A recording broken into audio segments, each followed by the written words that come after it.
Hey, Kay Cooper. Hey, Sophia. Hey, Sandy. You guys are fast. I just hit go live and you guys are, boom, you're here. You guys want to do a response video together? I've never done one before. Or maybe I have kind of, sort of, but just a short little video. Let's go ahead and listen to a video that another channel creator put up a few days ago. Maybe even like a week ago, I'm not sure. And we'll go through it if you guys can hear it, hopefully. And I just want to say to that channel creator, I put the link in the chat thread. Hey, Star Mama. Hey, Rachel. I just want to say to that channel creator that if this is not okay with you, which I hope it is, but if it isn't okay with you, then just let me know. You can email me at missmensa@gmail.com, or you can hop on the comment threads if you want. If it isn't okay with you for us to be playing your video, then just let me know and I'll take this video down, no problem. So there's a channel creator out there in YouTube land, and personally I think she does a really good job. I don't agree with her, and she doesn't agree with me on most things, but we also do agree on some things, so that's cool. The thing I like about her is she puts out quality content. She says her opinion, and she has a right to her opinion. So, but she did do a video about Miss Mensa, so I thought we would do a response video together if that's something you guys are up for doing. I'll start the video, and then you guys let me know if you can hear it okay. If you can't hear it okay, then I guess we'll just talk about the weather or something. So let's see, I'll click on it. The channel is called Simcast, Simcast, and the lady has just a really nice accent. She has a really nice picture of herself on her videos, and then she just has, you'll hear, her voice is just beautiful. She has a beautiful accent. So, okay, let's get started, and then I'll check back in like 30 seconds to see if you guys can hear this okay. Let me know in the comments if you can hear this okay. Miss Mensa comes to my channel actually quite regularly. Well, every now and then to quite regularly. If you don't know who she is, she's somebody who's notoriously infamous on YouTube for having an alternative opinion of the Chris Watts case. Some of her... You can hear it? Kay Cooper? Is that thumbs up for being able to hear the video? Or are you doing a thumbs up for MJ and Sophia?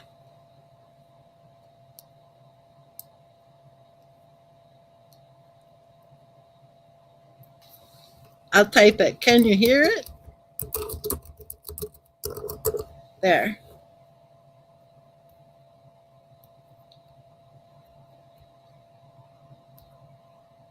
Okay, good, good. Now, I think her first sentence was actually, it's typical for her vocabulary, for her presentation. She speaks very well, and I appreciate that about her. Again, she and I don't agree on most things, but I still appreciate the fact that she speaks well. And, you know, the way she said it is pretty much spot on, you know, for having an alternate theory or however she said it. It is that simple. Like, we don't all have to agree, right? So, okay, let's go. Opinions are that Chris Watts was a battered husband, and that Shanann was not a good mother. That's to put it.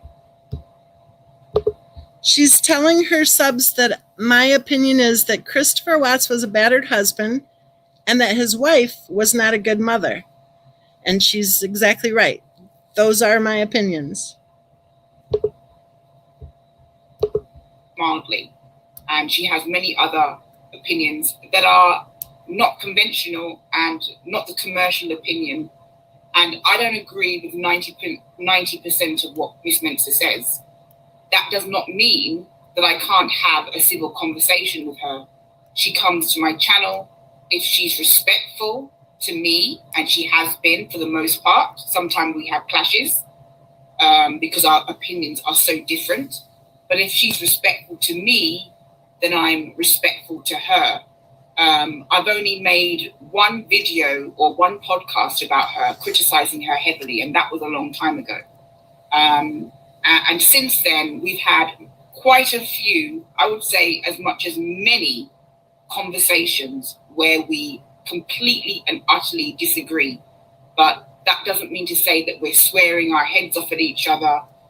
That doesn't mean to say that we're being disrespectful to each other, shouting at each other. I didn't join YouTube or start a channel to be in beef with anyone, and that includes her, regardless of how much I oppose many of her opinions. Now, she paid my channel a visit a few days ago, probably about 36 hours ago, and she was basically telling me, because I'd made a podcast about Kim Kaufman and how the Watts had used Miss Mensah's channel and then discarded her for Kim Kaufman, which I still believe, regardless of whether Miss Mensah wants to view it that way or not. But I believe that the Watts used Miss Mensah's channel to bash Shanann, and for some reason, her channel alone wasn't good enough for them. For whatever reason, they do this a lot. They've used people over the years and discarded those people when those people are no longer used. So did you guys hear what she said? That in her opinion, the Watts family used my channel to bash Christopher Watts' wife, and that they discarded me, evidently, when KK came along. And that's her opinion. I don't understand that opinion. I don't know. What do you guys think? Because I was making videos before I had heard anything at all from Cindy Watts. And when I heard from Cindy Watts, it was basically her thanking me for standing in support, I guess, because I had made videos about how I don't think it's right the way that people were talking so terrible about her. So I don't know how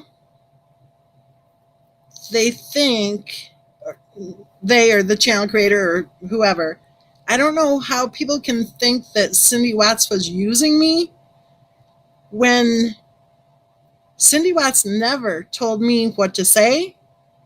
She never tried to pussyfoot around and tried to act like manipulative or anything.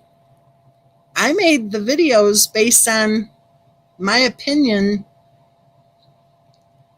pretty much based on watching Christopher Watts' wife's videos and reading her posts. I didn't talk to Cindy Watts and then decide to do a video. That's not at all how it worked. At all. And then she said that the Watts family discarded me. The Watts family didn't discard me. I don't know if you guys remember, but when that one lawyer offered to help pro bono, meaning no charge, within 24 hours, according to KK, Jamie contacted her and said, "Get your channel going." And they refused the offer of help from that lawyer who was willing to work pro bono. when that happened, I walked. I had no interest in hanging on the phone and chatting away with Cindy Watts from that point forward, because that didn't make any sense to me.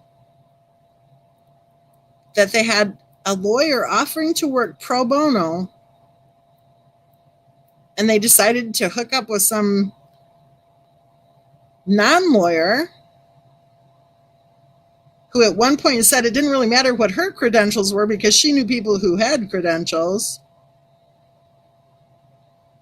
who was very vocal and, in my opinion, very aggressive with that whole DNA thing. I thought that was really inappropriate, quite frankly. It kind of made me wonder. I don't know. But it made no sense at that point. It made absolutely no sense to me that a family who had spent months saying that they wanted to have a lawyer for their son, when offered a lawyer's help, suddenly hooked up with a non-credentialed person who immediately started saying that she was going to file a 35C within 2 months. Now, I don't know if you remember, but that was about a year ago. And when 2 months came and went, I think she went on a vacation around that time. And never filed anything, nor should she, because you know what? She isn't a lawyer. And then the next one came along. And then pretty soon we saw Christopher Watts' sister evidently offering weekly podcasts behind a paywall. So you know what? When that happened, when the family turned their back on the offer of free legal help for their son, I'm glad I walked. I'm glad. I can still have the absolute opinion that I think that Ronnie and Cindy Watts have been unfairly targeted, unfairly harassed, unfairly hated on. I can still put videos up saying so. I can still stand firm that, in my opinion, Christopher Watts' wife felt closest to her mother-in-law. That relationship with her mother-in-law was beneficial to Christopher Watts' wife. And to me, it all boils down to this. When Christopher Watts' wife wanted to go on a 5-day excursion out of the country, she wanted her mother-in-law to take care of Bella and Cece. To me, that says it all. Just my opinion. To them. Miss Mensah has made it clear that she wasn't discarded, that she stopped or decided to stop talking to Cindy because Cindy had been offered a lawyer pro bono. The Watts had been offered a lawyer pro bono to work on Chris Watts' case, and they had rejected that and taken up with Kim Kaufman. And as according to Miss Mensah, it was Jamie Watts, Chris Watts' sister, who decided that decided that a lawyer wasn't good enough and that Kim Kaufman was going to be a voice for them. And I just think it doesn't really matter whether it was Jamie's idea to get Kim Kaufman, to get that channel up and running, or it was the Watts idea, or if it was her parents. It doesn't matter. They still used Kim Kaufman's channel to bash Shanann. So here's my opinion about that part. It isn't according to Miss Mensah that Jamie then contacted KK and said, get the channel going. That is according to KK. KK is the person who said that Jamie contacted her and said, get the channel up. And the day that Jamie contacted her was right on the heels, within 24 hours, of when the offer for the pro bono lawyer was made. I think that does matter. I think it matters that it was Jamie and not her mother. I think it's very easy for a lot of the channel creators to just kind of throw Cindy on this, everything's Cindy's fault. It's always Cindy's fault, right? I don't think Cindy is the one leading the Watts family. I think Cindy has been the scapegoat, but I don't think she's the one leading the Watts family. I think it does matter because, quite frankly, I think her daughter has been involved with some shady people right from the start.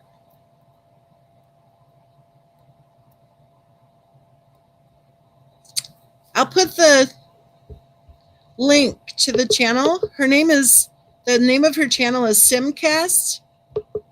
Don't you love her accent? I would love to have an accent like that.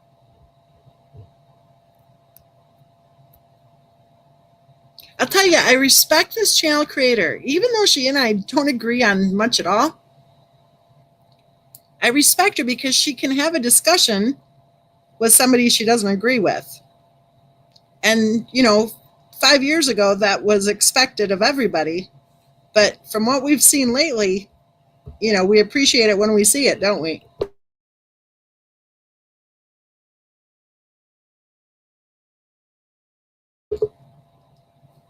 She's one channel creator who I actually respect. And you guys know there aren't very many of them left in the true crime community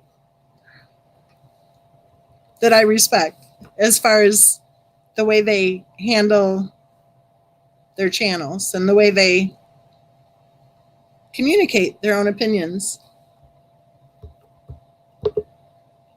So again, I'll just say in response to that, I think it does matter that it sounds like it was Jamie running the show.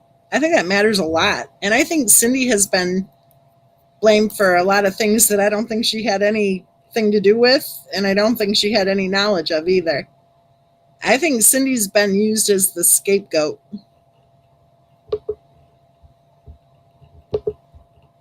And then they stopped using Miss Mensa's channel. And narcissists who discard, they can always hoover people. She just said that they stopped using Miss Mensa's channel. They had zero control over my channel. So I don't know how they could have been using it at all. They had zero control over my channel. Cindy only spoke on one video, that phone conversation, one out of hundreds of videos on the case of Christopher Watts. Cindy spoke one time. So I don't know how that's using my channel. They had no access to my channel. They had no control over my channel. They never told me what to say or asked me to say anything at all. In again. So, they can always go back to Miss Mensa, but I do believe that they have discarded Miss. She just said they can always go back to Miss Mensa. That makes no sense. That doesn't make any sense. They can always go back to Miss Mensa? The extent of their involvement with my channel was they might watch the videos and they might say, hey, I like that video, blah, blah, blah. That's the extent of it. So I don't know why she would say they can always go back to Miss Mensa. That makes no sense to me. Miss Mensa for Kim Kaufman for the period of time that she was on YouTube. Now, Miss Mensa had written quite a few long comments under an old video that I put out about Kim Kaufman. They've disappeared. I did delete her comments. I rarely delete her comments. And I don't know if YouTube remove them because comments just seem to disappear a lot on my channel. I don't know why. It happens on other people's channels too. But I didn't delete Miss Spencer's comments. I don't know if she deleted them, but she was claiming, I was going to read both of her comments, but they're too long for me to sit down here and read, and I just can't be bothered to do that. But what I will say, the content of some.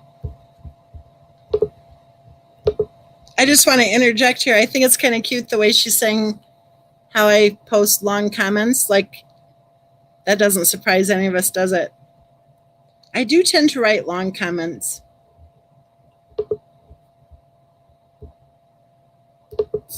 Not a good mother. That's to put it mildly. Not mean that I can't have a civil conversation with her to what Miss Mensah says. That does not mean that I can't criticizing her heavily, and that was a long time ago. And since then, we've had quite a few each other. I didn't join YouTube or days ago.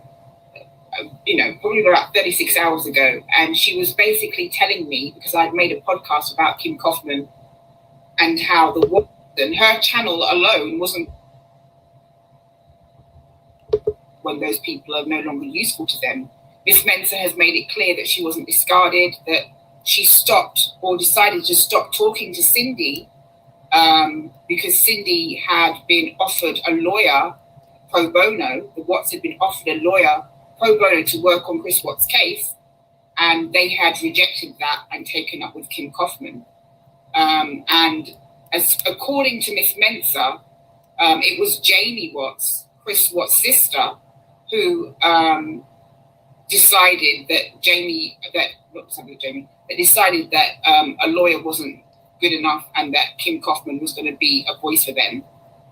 And I just think it doesn't really matter whether it was Jamie's idea to get Kim Kaufman, to get that channel up and running, or it was the Watts idea, or if it was her parents. It doesn't matter. They still used Kim Kaufman's channel to bash Shanann, and then they stopped using Miss Mensah's channel.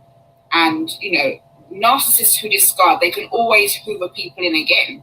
So they can always go back to Miss Mensah. But I do believe that they had discarded Miss Mensah for Kim Kaufman for the period of time that she was on YouTube.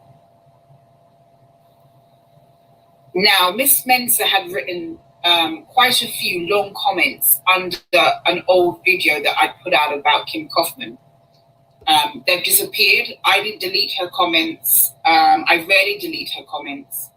And I don't know if YouTube removed them because comments just seem to disappear a lot on my channel. I don't know why. It happens on other people's channels too. But I didn't delete Miss Mensah's comments. I don't know if she deleted them. But she was claiming, I was going to read both of her comments, but they're too long for me to sit down here and read, and I just can't be bothered to do that.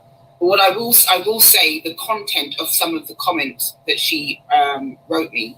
She says her channel was up for a while before the Watts contacted her. They sent me chocolate-covered strawberries to say thank you for videos that I put up. That's love bombing as far as I'm concerned. Now, just because someone sends you chocolate-covered strawberries doesn't necessarily mean they're love bombing you.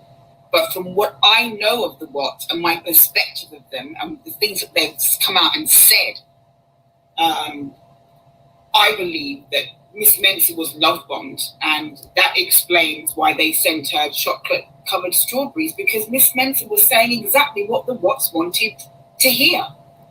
And that's why they used her channel. And for some reason, after a while, her channel wasn't good enough for them. And let me just say this. Miss Mensah claims that she's had many conversations with Cindy Watts on the phone, and that apparently Shanann confided so much information to Cindy Watts. This seems to be the carrot that's been dangled. The carrot that's been dangled is that Shanann told and confided many secrets to Cindy Watts.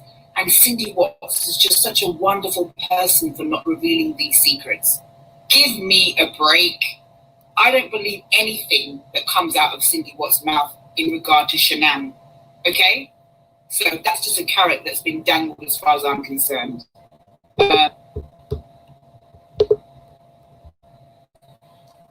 I want to say this about the whole carrot being dangled routine.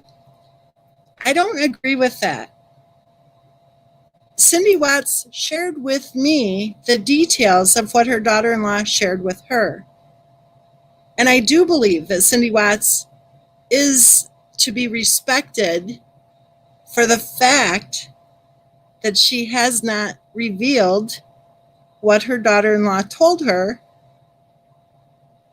and she wouldn't have told me those details until such a time that she trusted that I wouldn't run right to YouTube and say everything to me.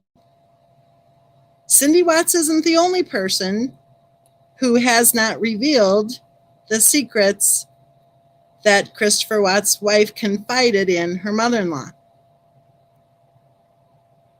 You know, I probably could have gotten a bunch of new subs, and I probably could have, taken off like a rocket, right? But you know what? That information, in my opinion, isn't mine to say. If Cindy Watts wants to reveal that information at any point in time, that's up to her, whether or not she wants to reveal that information. I say kudos to her for not revealing it. But I want to say this too. I didn't hear what Cindy said and just say, oh, well, gee, if Cindy says it, it must be true. I had already suspected that what Cindy said, her daughter-in-law shared with her, I had already suspected that that was the case. That was already part of my theory on this case. And when she shared that information with me, I thought to myself, whoa, ho, ho, that's what I was thinking. It fits. You remember when I talked before about the puzzle pieces just falling right into place? The information that Cindy Watts claims that her daughter-in-law shared with her absolutely fits the big picture. So it isn't just a willy-nilly, ooh, Cindy said it, so that's got to be how it is. Instead, first of all, I had already figured that that was the case. And when Cindy shared that information with me, I thought, yep, that makes total sense.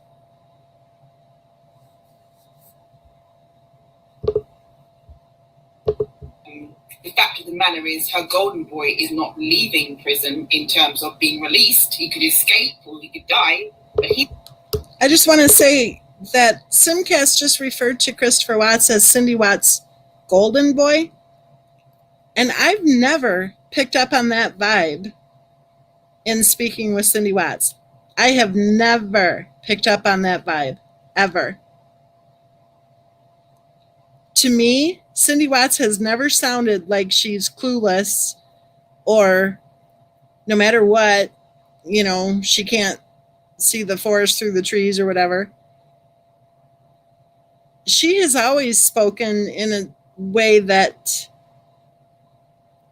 to me, it seems she does place appropriate responsibility on her son for his actions and for his inaction. So I don't get that golden boy reference at all. I think Ronnie and Cindy both worked hard. They both had full-time jobs, actual careers for decades. And they worked hard to take good care of their kids, to raise their kids well. They saved up for their post-high school education. They were good parents. But I don't think that translates to her son being a golden boy. I just don't. Just my opinion. never going to be released from prison. So it doesn't matter what she has to say about Shanann. It's not going to change his status as an inmate, okay? Unless he escapes or something else happens. But the authorities that be are not going to release Chris Watts. So I don't care about this big idea or this big secret that apparently Cindy Watts is keeping to herself because she's so kind. And Miss Mensah also claimed that there's been a hate campaign against the Watts. Give me a break. Give me another break. Have you seen what's happening to Brian?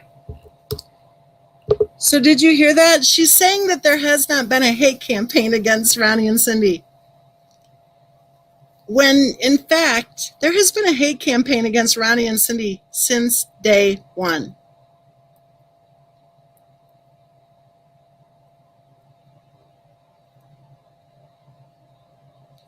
I don't understand the correlation either between whether or not Christopher Watts would ever get out of prison and the secrets that Cindy knows.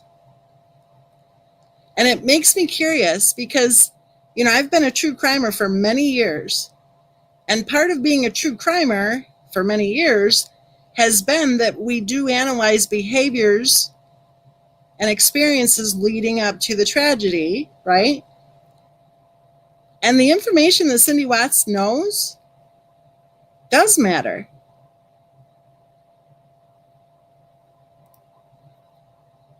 It does matter. Especially, in my opinion, it matters for how poor little Bella and Cece were being treated. And as you guys know, that's the focus of this channel, is how poor little Bella and Cece were being mistreated. In my opinion, they were absolutely being mistreated. And I think that the secrets that Cindy knows play a big part in how Bella and Cece were being mistreated. And Laundrie's family, there are people standing outside their home, yelling at them, screaming at them, calling them all kinds of names. There is a hate campaign against Brian Laundrie's parents, and I can tell you what, most of the public aren't sympathetic towards Brian Laundrie's parents, but there is a real hate campaign against Brian Laundrie's parents. I've never seen any hate campaign against the Watts. I've never seen any hate campaign against Cindy Watts. I've seen and heard people criticize her, and rightly so. They've criticized Cindy Watts because of the damning things that she said about Shanann. Okay, I'll stop it right there because I don't know if Simcast wasn't around the first year or not. I don't know. Or even the second year. I don't know when she started paying attention to the case of Christopher Watts. But from day one, Ronnie and Cindy Watts have been targeted in a terrible hate campaign against them. There have been so many lies posted about them, so many terrible, terrible comments and terrible videos attacking them. They have received hate mail. They have received terrible packages in the mail. They have received harassing phone calls. They have been threatened. They have had year after year after year of absolute abuse. And that abuse started with the hate campaign on social media against them. There have been so many lies told about the Watts family. It's absolutely disgusting. So disgusting. And she's saying that they deserve for Cindy to be criticized because of what she has said. Cindy's called a whore. Cindy's accused of having a sexual relationship with her son. Cindy's accused of taking part in planning a murder. Cindy's accused of all sorts of things. Did you know that Cindy told me that even that whole cross-contamination of the food at the pre-wedding party That she said that's the first she heard of it was after the tragedy, when there was video after video accusing her of trying to cross-contaminate the food so that her future daughter-in-law wouldn't be able to eat because, remember, she's gluten intolerant, right? When on whatever days she wants to be, evidently. Unless it's time to buy chicken at the fast food place. They have been under attack unfairly. And I do not believe that Ronnie or Cindy or even Jamie deserve to be criticized for whatever Cindy may have said in an interview. Cindy has only given a handful of interviews. I think 2 interviews. And then she had that phone conversation. Hang on just a minute. I'm going to grab the phone. I'll be right back, I promise.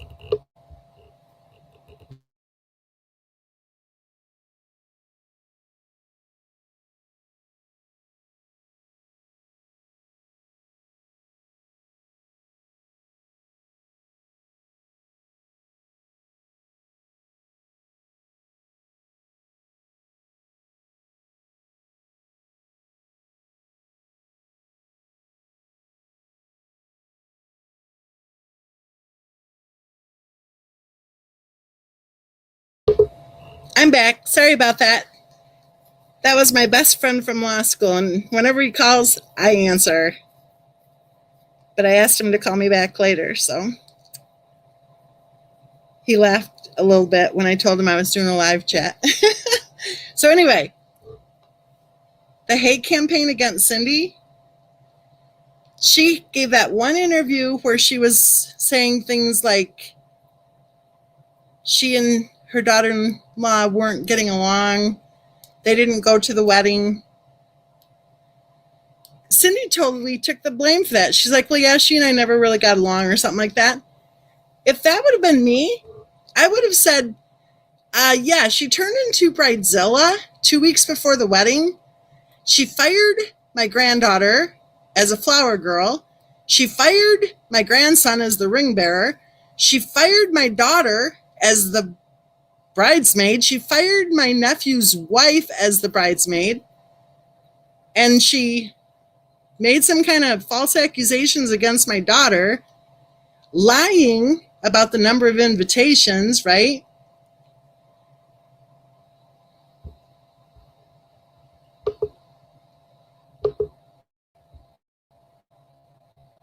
There, I just blocked whoever that person is. Anyway, Cindy Watts could have sat in that interview and she could have said, wow, she turned into like this scary person right before the wedding. It was evident that she didn't want anybody from Chris's side of the family to attend the wedding. And guess what? Nobody attended the wedding. But in that interview, Cindy made it sound like it was just her and Ronnie who didn't go. No, the entire Watts family did not go, and rightly so. And shame on Chris for showing up with the way she was acting toward his family before that wedding. So to think that Cindy Watts deserved criticism for sitting there biting her tongue during that interview, right? She could have sat in that interview and said, yeah, the day of the nut meltdown, all of a sudden she went berserko. And looking back, I wish I would have dialed 911 and, had her checked out. She could have said a lot of things that she didn't say. And then I know a lot of the people say that they don't like how she told her son one day, it doesn't matter what happened, we're here for you, we love you, no matter what, we'll always be here for you. That's what moms do. It doesn't matter what happened. He's still their son. And that's what Cindy said.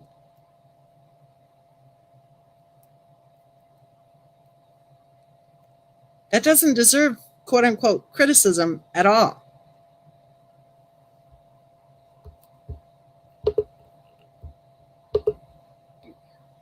nasty things she said about Shanann because of the lack of empathy she has shown about Shanann. But there has never been any hate campaign towards the Watts, only criticism, and criticism which is fully deserved.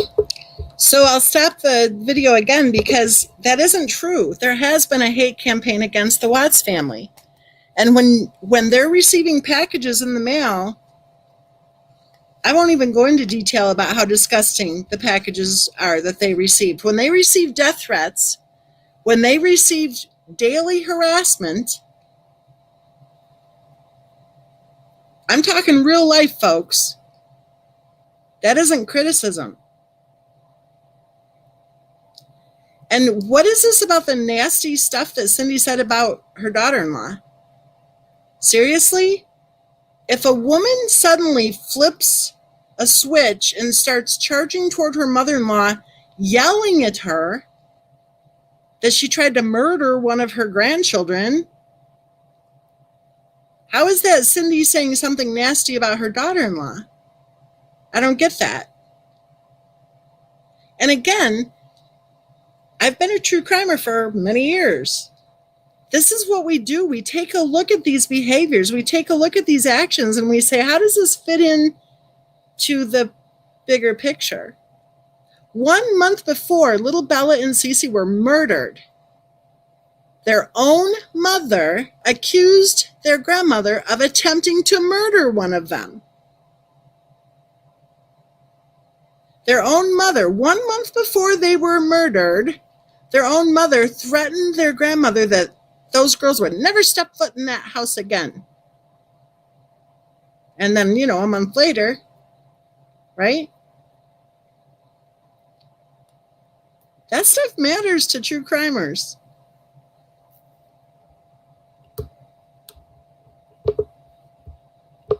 I've never seen anyone standing outside the Watts house yelling or screaming at them at least in the magnitude that the Laundrie family are going through right now. And very few people have sympathy with the Laundries either. So I understand that. There's a hate campaign against the Laundries. I've never seen any hate campaign against the Watts ever. I've never seen multiple channels on YouTube slagging the Watts off, only criticizing them because they deserve the criticism they've got for how they have shown a lack of empathy towards Shanann and their grandchildren.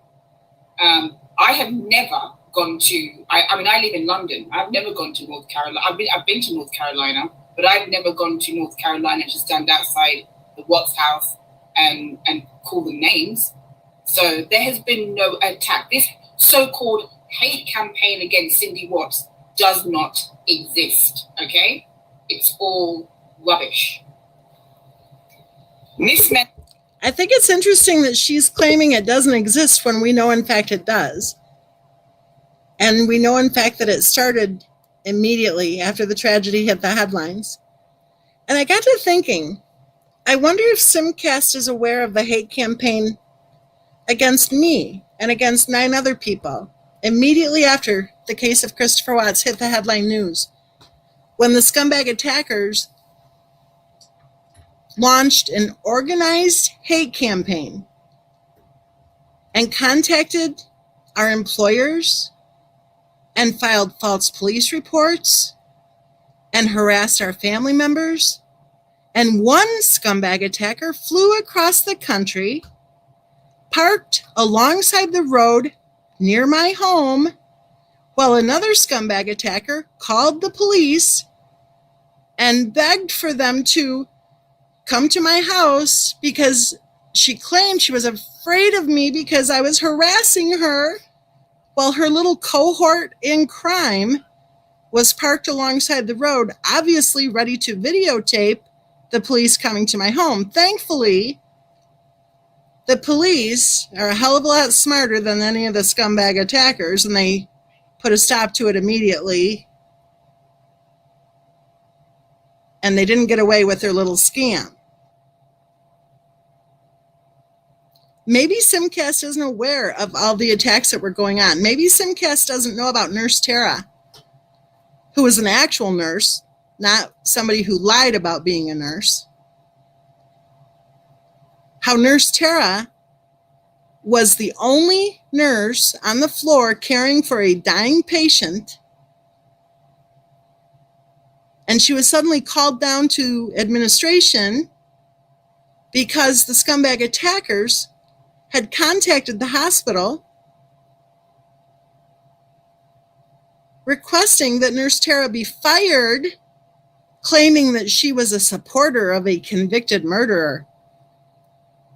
And guess what? That dying patient had to be alone for over an hour while Nurse Tara explained how the attackers had organized and were attacking many of us in the true crime community. Nurse Tara didn't lose her job, but that was the goal of the scumbag attackers.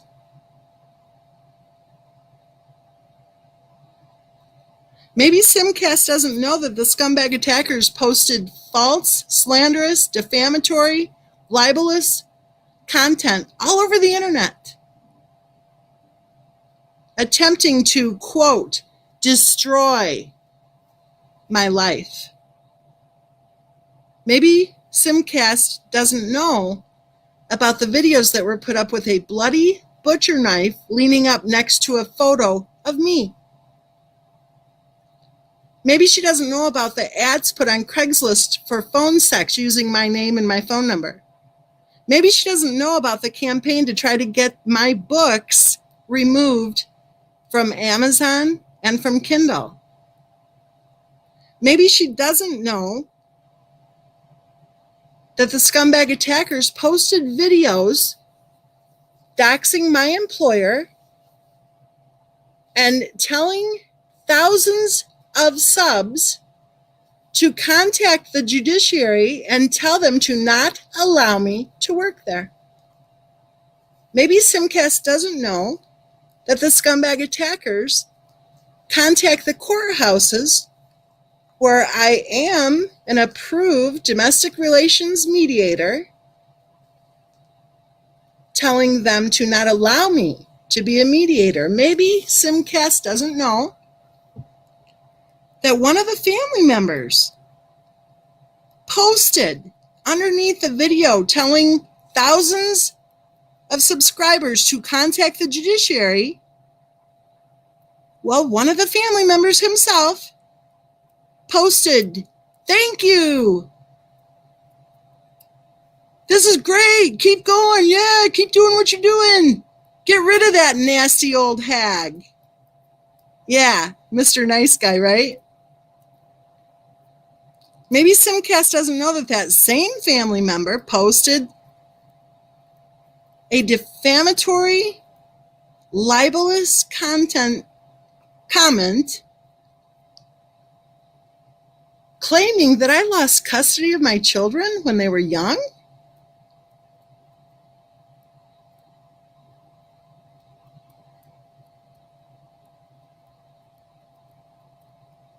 No hate campaign? Those are just the things that have happened to me. Before I had even heard of this case, they were already attacking my reputation and my character. I was on a 2-week vacation. I was hiking. I was finding butterflies, quite frankly. And it was fun. And when I came home from that vacation, even then, I didn't realize I was under attack. It was one of my family members who said to me,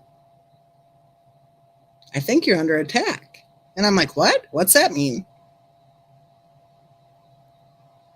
I had no clue. They had already been attacking me for weeks by then. Those are just some of the things that happened to me. What happened to Ronnie and Cindy Watts was even worse. But maybe she just doesn't know.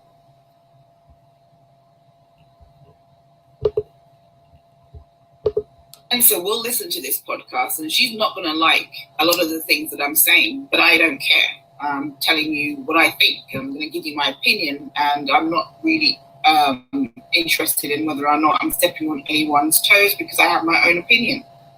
But she seems to, Miss Mensah, she seems to defend Cindy Watts and speak up for Cindy Watts and put Cindy Watts on a pedestal as long as Cindy Watts is doing what Miss Mensah wants her to do. So, for example, and this is something that I know because Miss Mensah has told me, and I've heard other things from other people, Miss Mensah wanted the Watts to get a lawyer, and they didn't do that. And when they got Kim K in place of a lawyer, Miss Mensah told me that she told Cindy Watts that she didn't want to hear anything from her again, and she didn't want to spend time talking on the phone to her again because she didn't get a lawyer. And as far as I know, Miss Mensah was angry that Cindy and Ronnie didn't get a lawyer and took up with Kim K. That's as far as I know. And I've heard from other people that Miss Mensah wrote a scathing letter to Cindy Watts for not getting an attorney and getting Kim K in place of an attorney or a lawyer. I think this part is really interesting because in the first part of her video, Simcast said that the Watts discarded me. And now she's saying that I wrote Cindy a scathing letter. She's also, I think, reframing what occurred by saying that I was angry because she didn't get a lawyer and I wanted her to get a lawyer.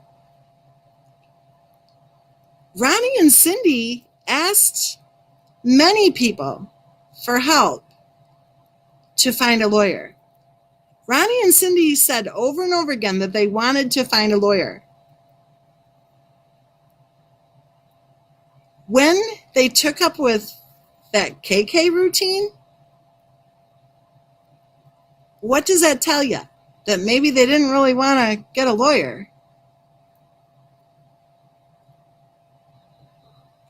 Because if they wanted a lawyer, then why, within 24 hours of an actual lawyer offering to help their son pro bono, did they decide to take up with KK? KK? The one who was going to file a 35C and sit right at the defense table with him?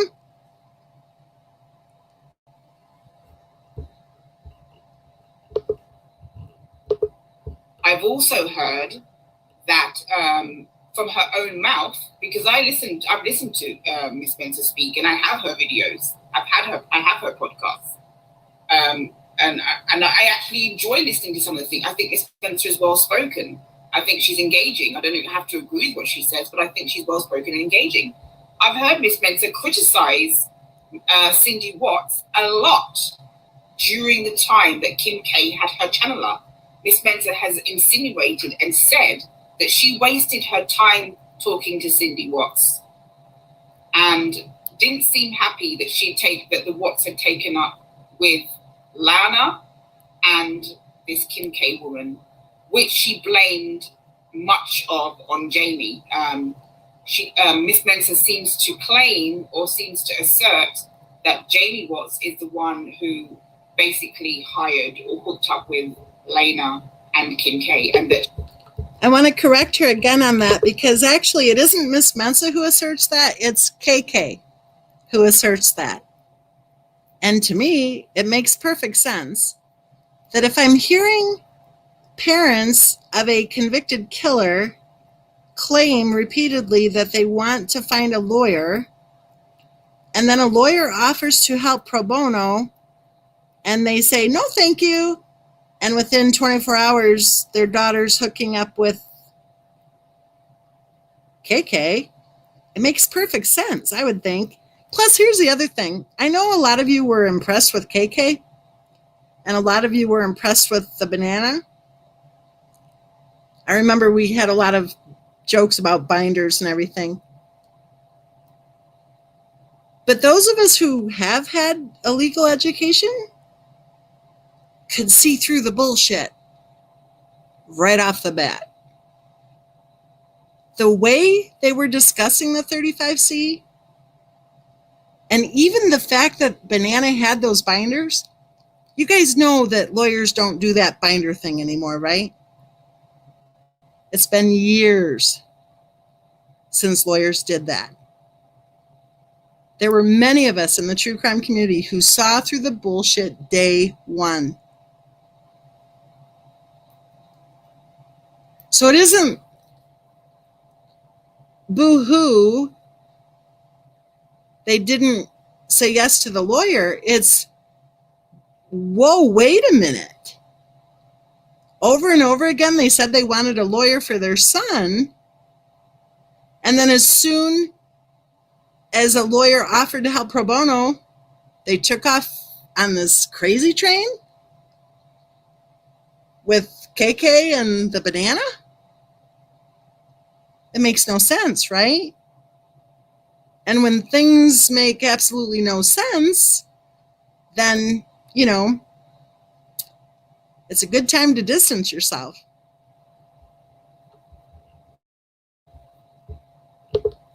That is Jamie Watts, who's connected to all the social media sites. Whether she is or not, I don't know. I don't know anything about Jamie. But I do know that regardless of whether it was Jamie's idea to have that Kim K channel or the Watts themselves, meaning Cindy and Ronnie, doesn't excuse that they used her channel to bash Shanann. It's as simple as that. So I do think that there is a little bit of, you know, do as I want you to do, and I'll speak up for you. Don't do as I want you to do, and you're going to get another side to me, because I have heard. To that, I respond, that is bullshit. That is absolute bullshit. And I don't mean to say that Simcast is full of bullshit or anything like that, but that stance on what occurred, I was speaking up for Ronnie and Cindy's right to not be harassed long before the chocolate strawberries arrived. Any videos I put up were my opinion only. Ronnie and Cindy never asked me to do any video. They never asked me to say anything at all. They didn't use this channel. And at such time that their actions did not match their words, I distanced myself. And even then, you got the straight scoop right from me. I was disgusted by the way KK was handling her channel. Disgusted. I was disgusted by the banana claiming she had a nonprofit.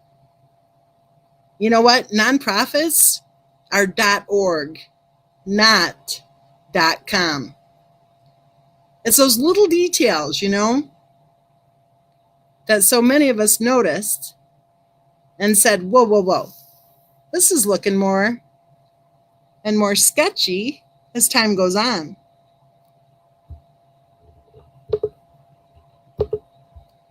A lot of criticism of the Watts, and particularly Cindy Watts, during the time that Kim K's channel was up, right from Miss Mensa's mouth. Miss Mensa has said she wasted time talking to Cindy Watts, that she shouldn't have had empathy for Cindy Watts, that the Watts had lost their credibility. I have the... That's exactly what I said. They did lose their credibility. When their actions did not match their words, they lost credibility.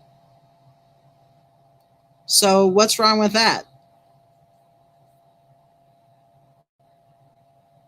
It's exactly what I've said all along. They lost their credibility because their actions did not match their words. The thing about Jamie, I don't think Simcast is familiar with some of the stuff that was going on early on.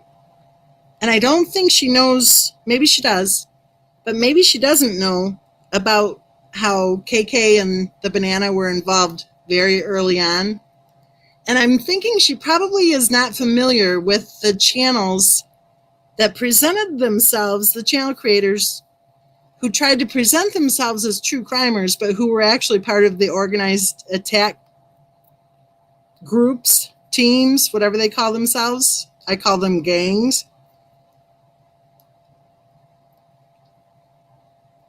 To find out that Jamie had that type of connection early on was concerning.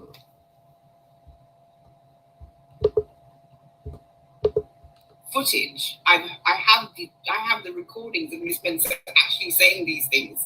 So it seems to me that she will defend the Watts when it suits her purpose. But if they don't do as she wants them to do, then it's another story. But now she's definitely gone back to defending them since it's... She's trying to sound like I'm a flip-flopper. I'm not a flip-flopper. I defend Ronnie and Cindy Watts' right to live free of harassment.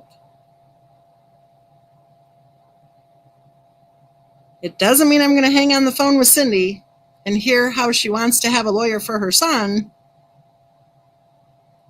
when they're willy-nilly with the KKs and bananas of the world. Doesn't fit. Kim K channel, went. She's gone back to defending them. But I mean, I don't think that the Watts really care about Miss Spencer. I think they care about their image, and I think they care about wanting to get Chris Watts out of prison, which is not going to happen. But I mean, they only used Miss Spencer for the time that she was useful to them. And obviously, what she was saying still wasn't enough, because Miss Spencer has always sided with the Watts family, with the exception of the short time she spent criticizing the Watts family when Kim K's channel was up. And I have evidence and proof of those criticisms because I listened to her. And this is not... I don't understand why she's saying she has evidence and proof of that. I've always been open about that. I will happily repeat that when they pulled that weird little 24-hour turnaround, they lost credibility with me. And I've always been open with all of you about that, and with Cindy Watts. I've been very open with Cindy Watts, and we have spoken since then. And she knows exactly where I stand.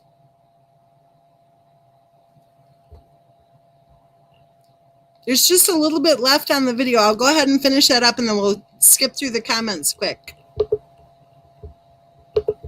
Not me bashing Miss Spencer. Miss Spencer and I do agree on a few things. I do agree. I mean, me and Miss Spencer both agree that Nicole Kessinger has been a victim of, hate speech. We both agree on that. At least for now. She could change her mind on that in a few years' time. But we both agree. Well, I think that's interesting. I would like to say also, this is not meant at all to bash Simcast. I actually respect her. I do believe that she is not just trying to bash me. I think she is truly making a video of her opinions.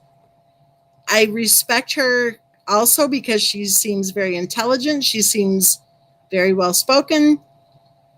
And I don't see the video that she posted as being some kind of a Bash Mensa routine at all. I think she's actually discussing her opinions about this. I think she's wrong, but I do respect her opinions, and I respect her right to say her opinions. I do appreciate it that she and I can have discussion, especially with the way she and I don't agree on most things. We can have a discussion, we can disagree, and we can keep having a discussion without having to go nasty, right? She isn't a nasty person at all, and neither am I. So we're able to have a discussion like grown-ups do. Oh, one more thing. She said the thing about NK. I definitely do not believe that NK was involved at all. I have never thought that NK was involved at all. And I highly doubt I'm going to change my mind about that.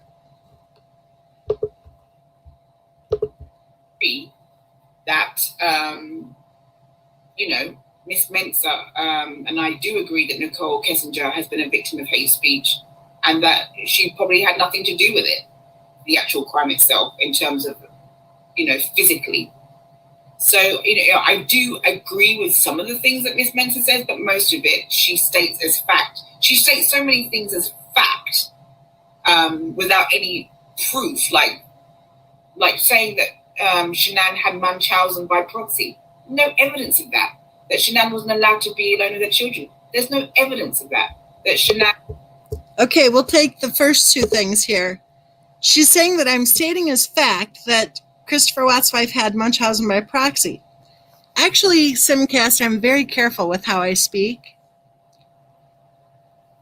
When you hear me say things like, I think it just might be possible that Christopher Watts may have been telling the truth when he said that he did not murder his children, that gets translated by the scumbag attackers to say, Mensah's accusing, blah, blah, blah, blah, blah.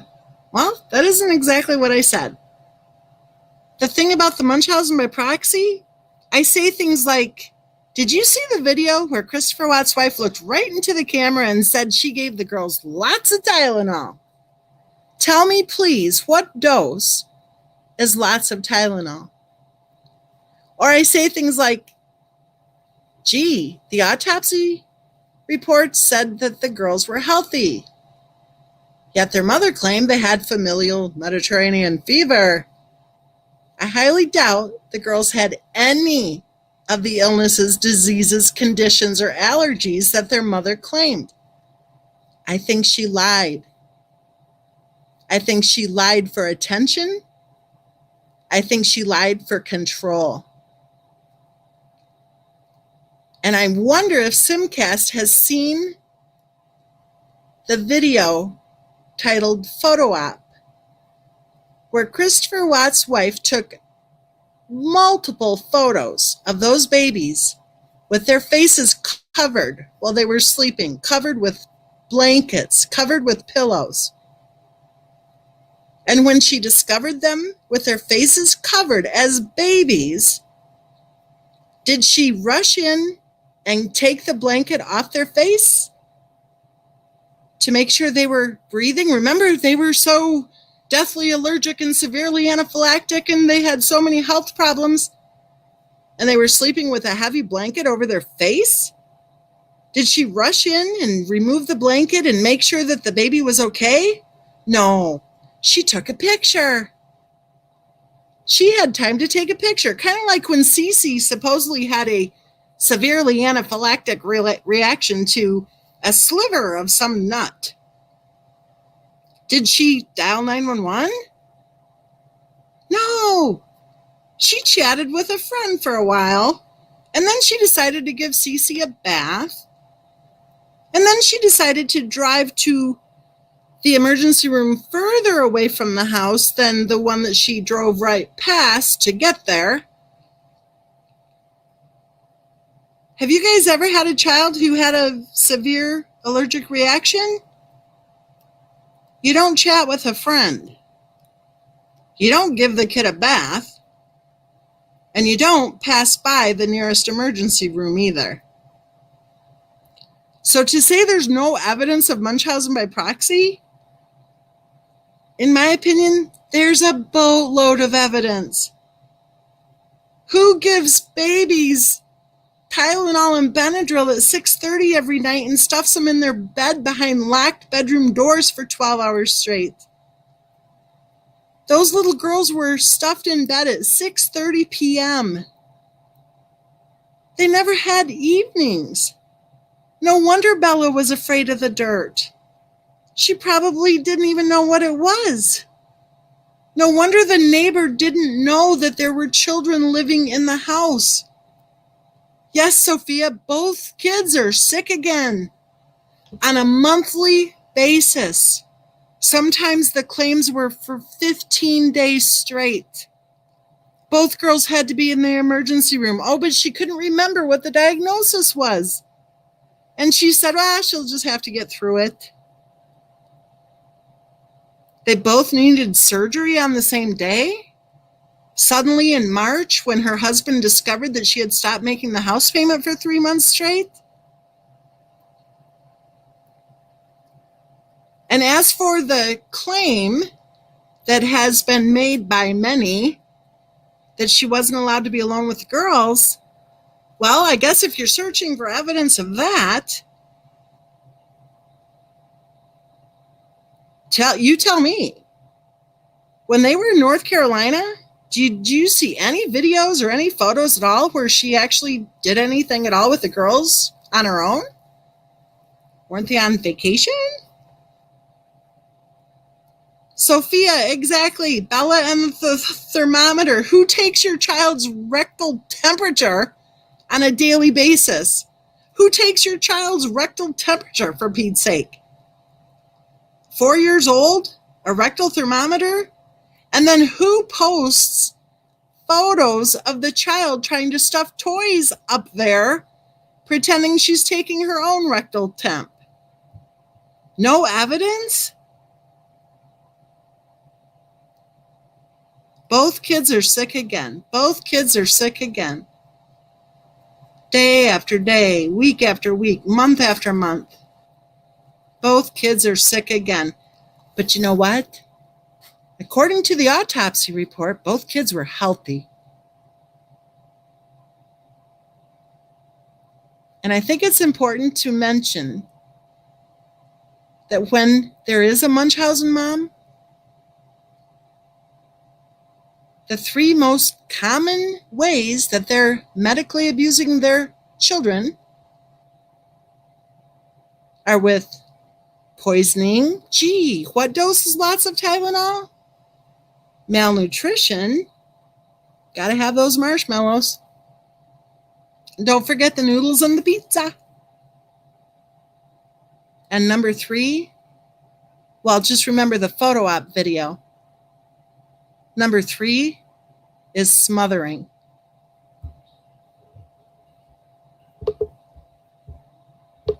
And, was doping her children. There's no evidence of these things.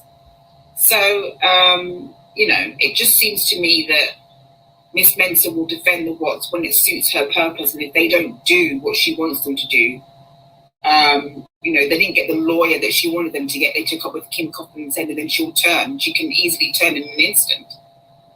So there just seems to be, there's definitely love bombing in all of this. And that concludes the video. And I think that last part was, that part was unfair. I am not some kind of little baby who has to get my own way. And I could care less what they decide to do. What I cared about was the fact that they were saying they wanted one thing, and as soon as that one thing was available to them, they totally went in the opposite direction. And again, it's all about actions and words, okay? If they're not lining up, then you walk. It's that simple. So, that be that. Overall, I think the video is actually quite well done. I do believe that Simcast is being very honest with her opinions. I don't think she's just creating content to try to throw a video up there and try to get views or anything. I think she actually is stating her own opinions, and I think she's being authentic in her presentation. But I do think she's off on, a few things, as I've mentioned. So I just thought we would do this reaction video together. Now I'm going to zip up through the comments. Sorry, when I'm talking constantly, it's hard for me to do the comments at the same time. Okay. If I can figure out how to scroll here. There it goes. Good. Okay, Kay Cooper says, I was thinking when Junior said in that interview, he said this is to help Shannon, right? But he never mentions anything about helping the girls. That's an interesting comment, Kay Cooper. I was thinking about that also and thinking to myself, she was already dead by that point. So I don't understand. This is to help Shannon, right? Help what? Could it be help protect her legacy? Could it be help protect some secret? Help what? I don't know. That makes no sense. Help Shannon not be blamed for something? I don't know. Sharon Ann says, that's right, MJ. And they make it worse by being on social media, I think. Okay, I missed MJ's comment. Why am I missing MJ's comment? I don't see the previous comment. Sorry, you guys. Sapphire says, is she for real? OMG. I think she is for real. I do. I think she's being authentic in her presentation. And I appreciate hearing her opinions, but I also thought it'd be good to do a response because that is not at all the case. So, and I noticed something too in her comment thread. She posted a comment that she doesn't even, I don't know how she worded it, but it was like she didn't believe that I actually got chocolate covered strawberries. Like, to me, that's calling me a liar. And I don't take kindly to that because I'm not a liar at all. The thought that I would be saying, oh, she sent me chocolate covered strawberries, or they sent me chocolate covered strawberries. What? I just pulled that out of thin air? And that comment actually makes me think that she probably wasn't around during that first year or two. Because I don't know if you guys remember when Set the Record Straight sent me the chocolate covered strawberries and apples. There were 3 things. What were they? Chocolate. I remember the apples. Oh, and bananas. Remember? Oh, to die for. And then it was on the heels of that Ronnie and Cindy sent me the chocolate covered strawberries. So it all made sense because it was kind of like a funny thing there for a while that I was going gaga over the chocolate covered apples and chocolate covered banana and the chocolate covered strawberries. And then I guess, the bare bones of it is, if she's acting like I'm lying about that, then she's basically saying Miss Mentz is a liar. And, I just want to say, Miss Mentz is not a liar. I am not a liar. And I sure as hell wouldn't be saying, oh, they sent me chocolate covered strawberries if they hadn't. So anyway. Cosmo says, what planet is this person from? I think that was probably posted during the time frame of her saying that there's no hate campaign against Cindy. Star Mama says, those little girls were abused and the family had to know. What if the family spoke up and stood up to SW for her actions? I think that's what makes a lot of us focus on this case, is because we see from all of those videos and everything how those poor little girls were treated. Rose says, absolutely correct, Miss Mensa. Judy says, absolute hate campaign. I agree. Kay Cooper says, I think this person doesn't know this case well at all. Bling is the new black is here. Hi, Bling.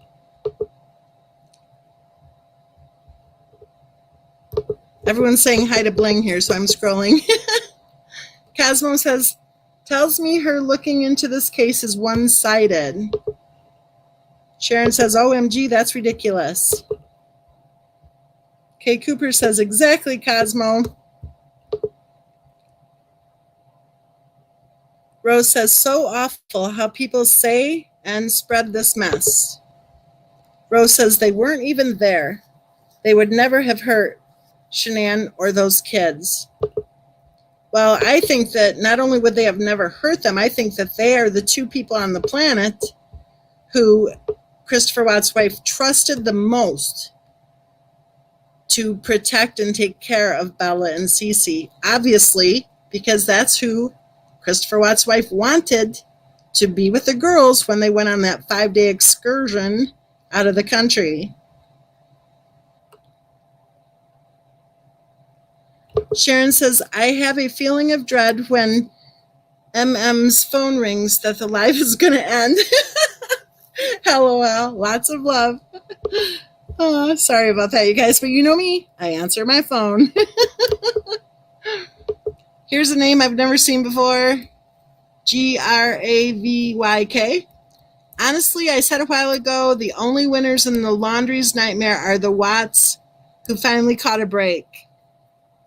Isn't that interesting how so many of the channels just all of a sudden dropped the Watts case and went running to the laundries, right?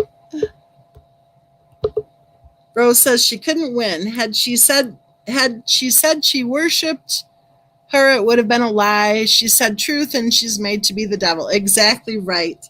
There was nothing she could say that would have been okay. Sapphire says she's trying to incite people to go harass the Watts family, sounds like to me. Yeah, I don't understand what I would call vitriol towards Cindy Watts. I don't understand it. Mr. Arch says, hi, Rose. Rose says, Miss Mensa, I am thankful you always speak out for the Watts. They are so kind. Well, like Simcast just said, I did have some time there where I was pretty disgusted by their actions. But then when KK released the information that it was Jamie, although my gut feeling told me it was Jamie right from the start, when all that was going on and knowing the connections early on in the whole thing, yeah, the whole thing was just too shady, wasn't it? And, I said so. I got pretty nasty. And so what? So what? It isn't like it's a secret. And it isn't like I didn't tell Cindy exactly what my opinions were. Rose says, who is this woman speaking? She's a channel creator, and I actually like her channel.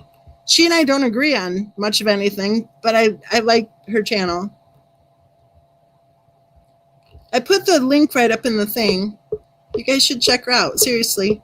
And you can actually discuss things with her. That's the cool thing. You won't get attacked for it. She respects everybody's opinions.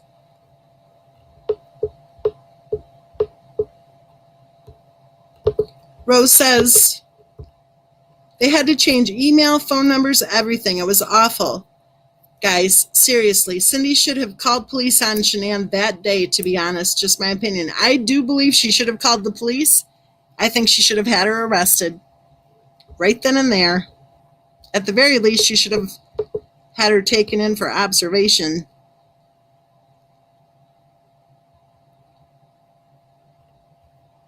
Cosmo says it sounds to me like she's reading a script. Really? I didn't get that impression. I'll listen more closely. I did not get that impression. So that's interesting that you said that, Cosmo. Sapphire says, I agree. She should have called the police. I definitely think she should have called the police. That was the first thing I said to her when she was telling me about it. I said, why didn't you dial 911? She's like, huh?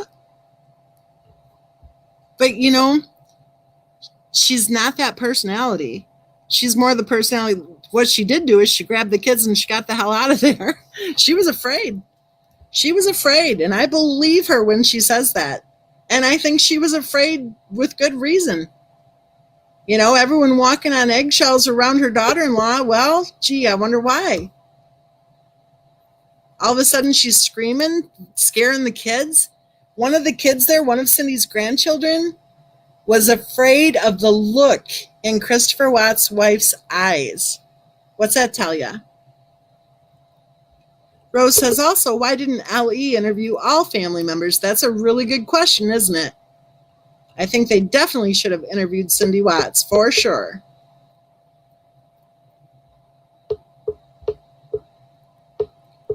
Judy says, gaslighting. Rose says, but Chris didn't disappear after not bringing his lady home, and their location was found within days. Brian just left. Sorry, accidental cap lock. Caps are okay here. We're all old and it's late in the day, so we appreciate being able to read the first time through.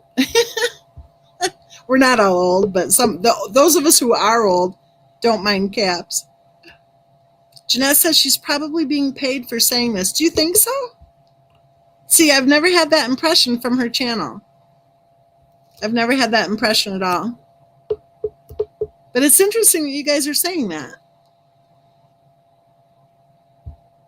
Mr. Arch says, Rose, NK was a victim in the eyes of the court, yet Ronnie and Cindy had to apply and still never received the same benefits. How is that Ronnie and Cindy didn't get lost wages? Christopher Watts' in-laws got lost wages. Why didn't Ronnie and Cindy?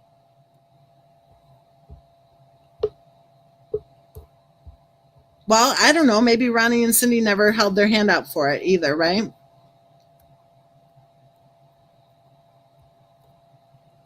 Cosmo says, I wonder if Cindy Watts gave the girls Tylenol and Benadryl every night while babysitting when the parents were away. The answer to that question is no, she didn't. She didn't announce the fact that she didn't, but she didn't, because she thought it was totally wrong for her daughter-in-law to do that.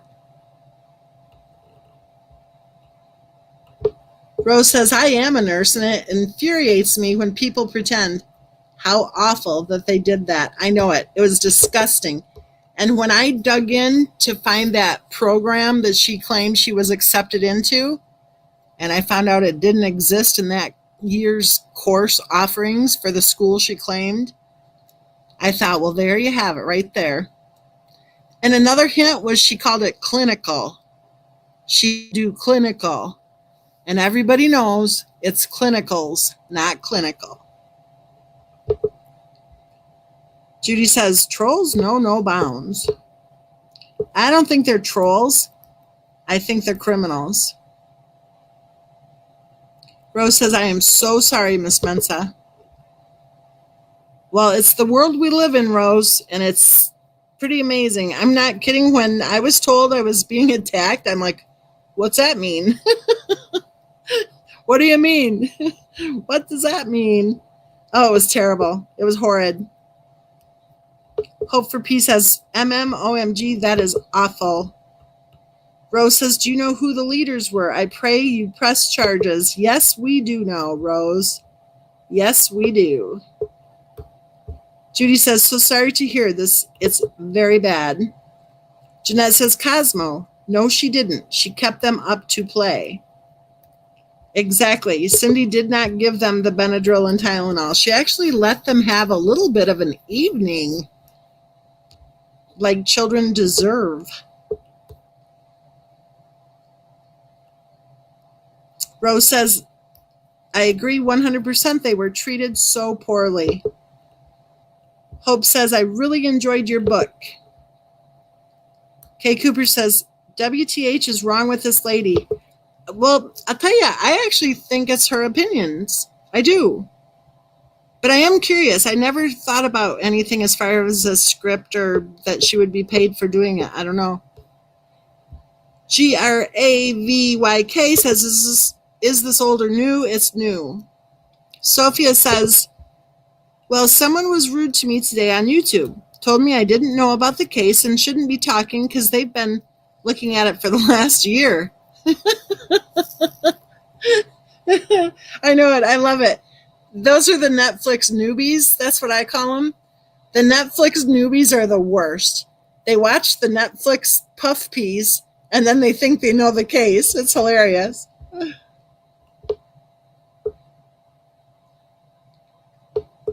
Sophia says, why do people have so much pride when it comes to this case? I call it virtue signaling. Star Mama says, yes, book rocks, full of facts.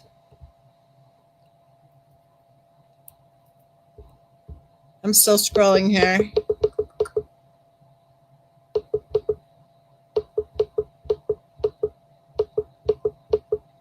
Judy says, yep, true BS. Hope for Peace says, I was not impressed with KK. I could not listen to her. All she said was, like said, drove me crazy. Rose says, KK wasn't involved in Colorado because she didn't want to be around Banana.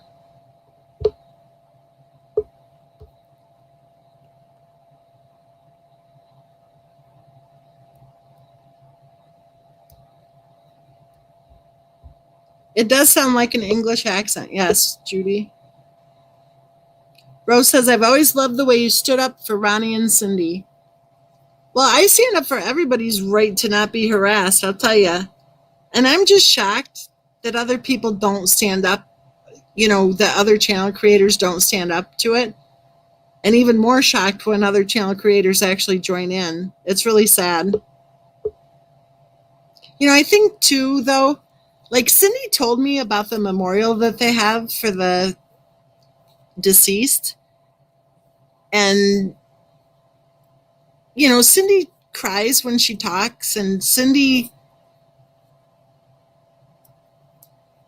shares a lot of her own insights and everything, like that whole chocolate routine. You know, she knew her daughter-in-law was lying. And even then, she didn't say anything.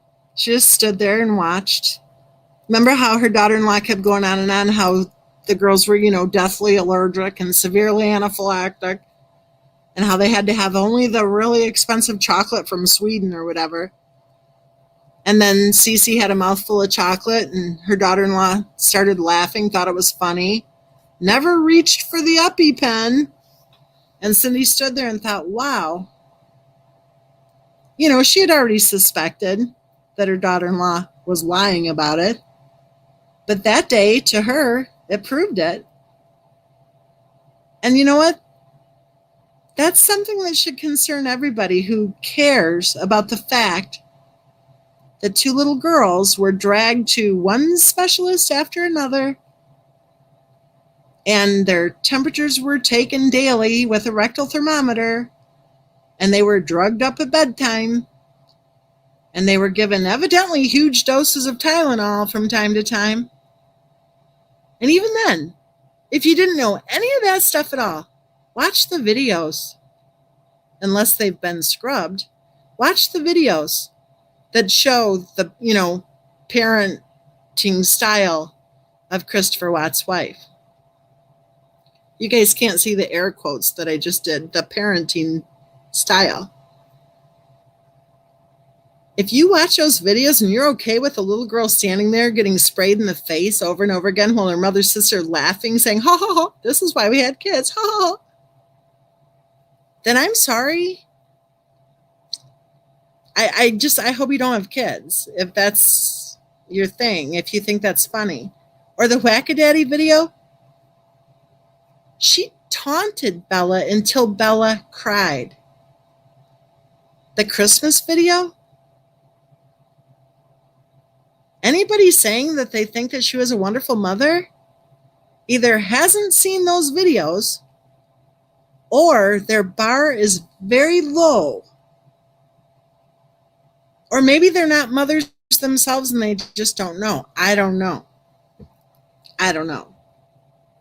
Familial Mediterranean fever, my foot. Rose says, KK left the internet. Her channel was taken down by mass report of harassment, which didn't occur, but she didn't want it back. Rose says, Banana still has a channel.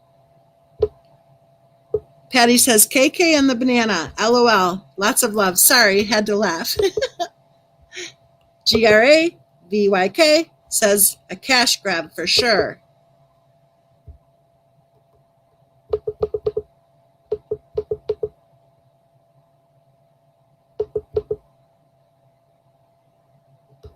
Rose says, no, I think they still talk. She still talks to Chris too. She loves the Watts. I don't know about Banana or won't say anything about her. I don't watch her. I like Miss Mensa's honesty. Well then, Rose, you can stay. You can be a Bob. We'll let you stay.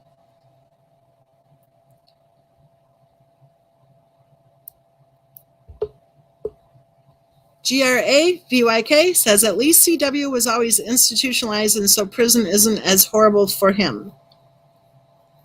Well, I think he probably has more freedom in prison than he ever had on the outside in that 5.5-year marriage. Yes, 5.5 years. I know. They always say 8 years. No, it was a 5.5-year marriage. Rose says, I enjoy when adults can disagree and still discuss. Exactly. And that's what I respect about the Simcast channel. I can post a comment there and she responds. And, you know, we don't agree on much. We really don't. But that's cool. Like, would you always want to only have discussions with people who agree with you completely? Why even have a discussion then, right? If you're going to just say, oh, yeah, oh, yeah, No, I want to hear your ideas, and I think it's fun when your ideas are different than mine, right?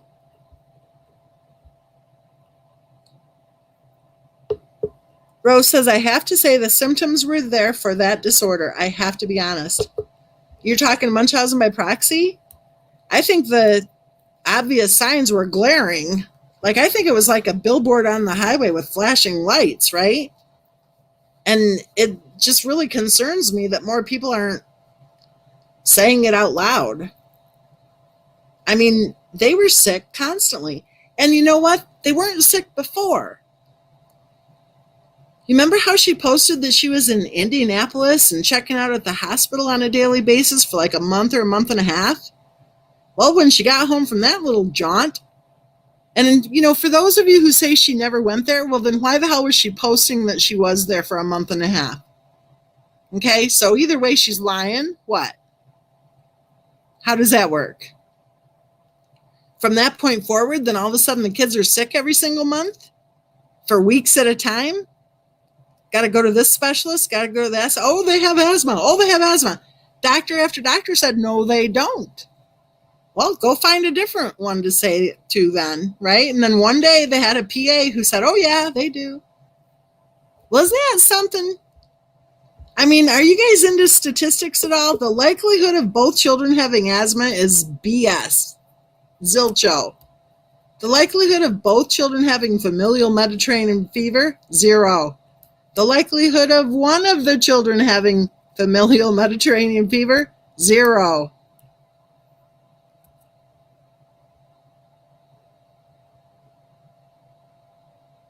Hope for Peace says there's all kinds of evidence that SW had issues that were ignored by family and friends. Maybe not. Maybe they had caregivers. Maybe they knew. Maybe they were paying attention, but maybe everyone was minimizing it, or I don't know, hoping that the next day might be better. I don't know. What I don't like is the fact that 2 little girls were subjected to any of the crap that we saw in those videos. Any of it. You know, Bella was hungry. She wanted a bite.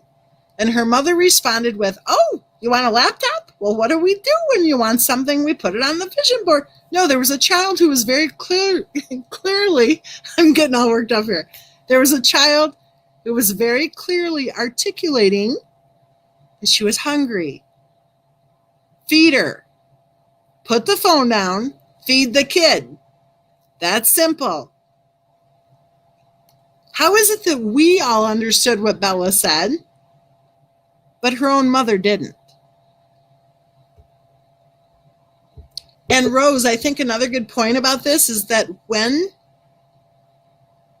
they have identified Munchausen by proxy, it's typically the mother, and the children are typically preschool age. Well, there you have it.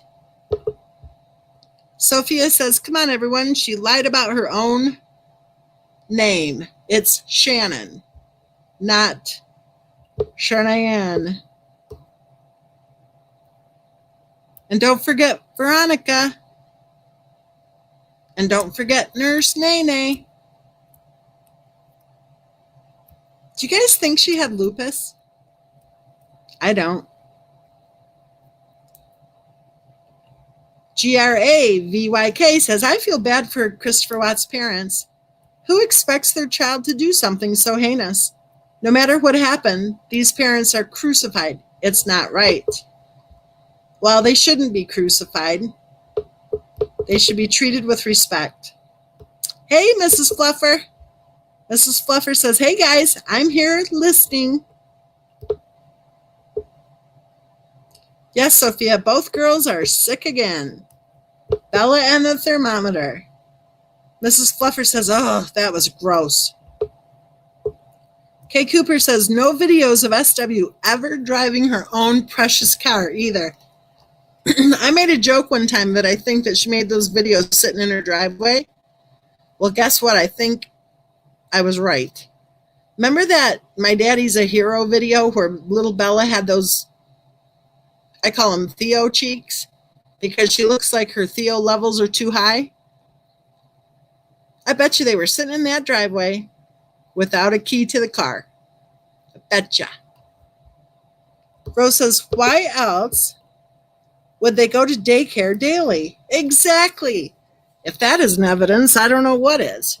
Why were they in daycare full time while their mother was saying she was a stay-at-home mom? Really? Rose says, why did she... What?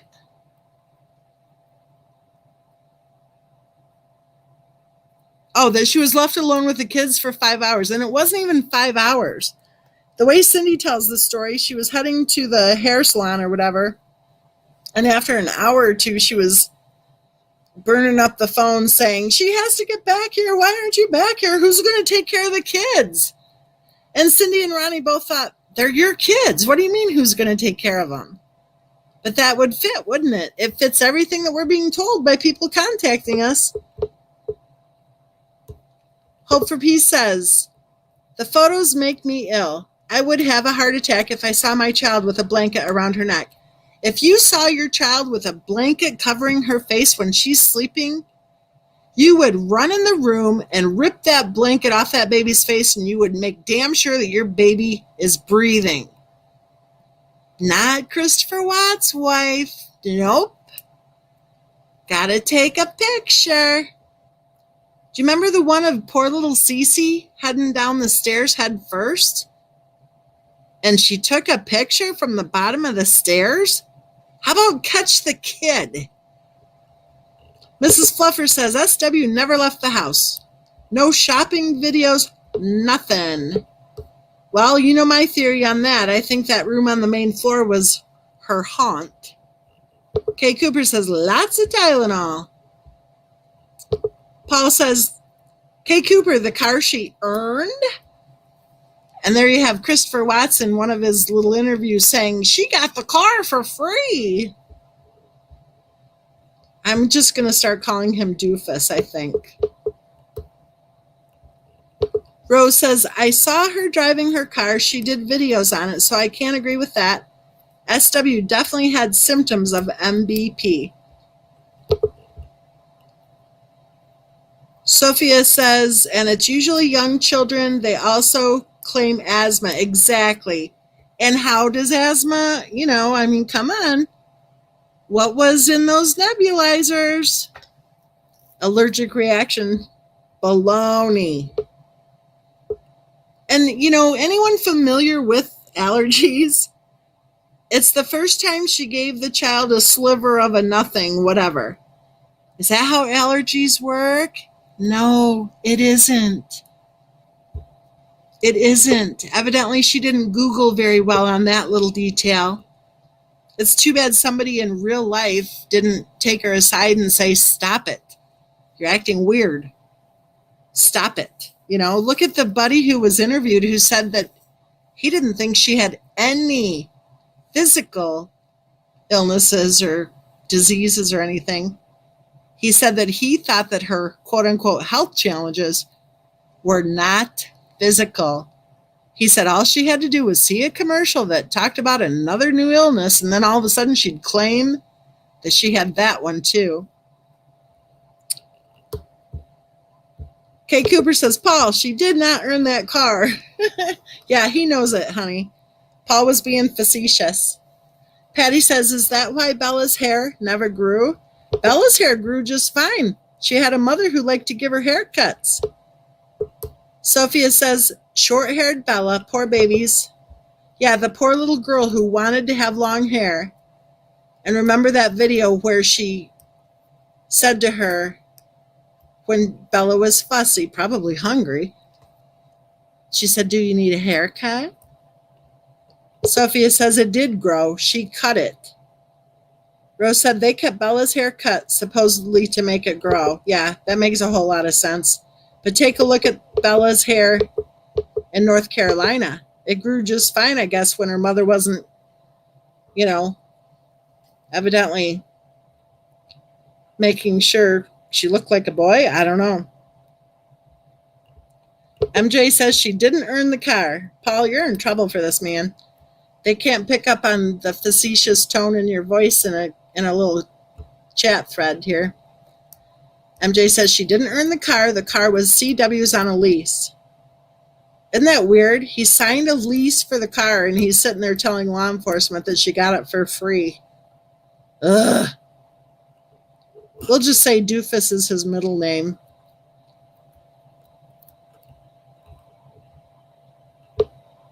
PM ready. Oops, it just scrolled too fast. Hold on. I think I'm catching up here. Ooh. I'll have to talk faster. I'm not very far down. Okay, PM ready says, SW posted on Facebook, Bella's been sick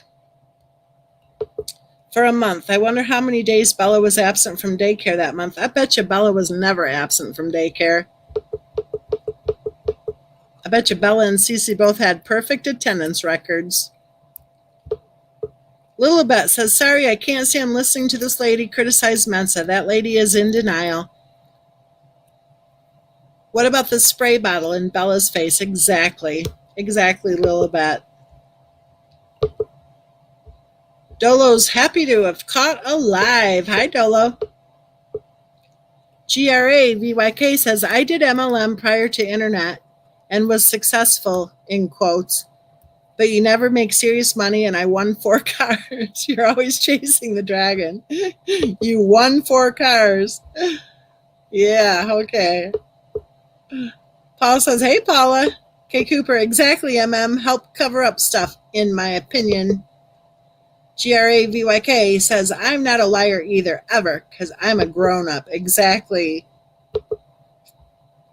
Rose says, I do remember the fruit. Paul says, was it the expensive chocolate, the non-allergic type? Exactly. Exactly. Oh, my goodness. Samira says, whoever introduced SW to MLM was not a real friend. Well, she was involved at an early age, evidently, is what I've been told. The 6 or 8 or 10 or 12 of them she belonged to were not her first rodeo. I'm going to flip on down here and skip over. Ms. Badziker says, just popping in to say hey, followed by good night. Going to bed early tonight, but we'll be listening, Mensa. You are no liar. Good night, Ms. Badskirt.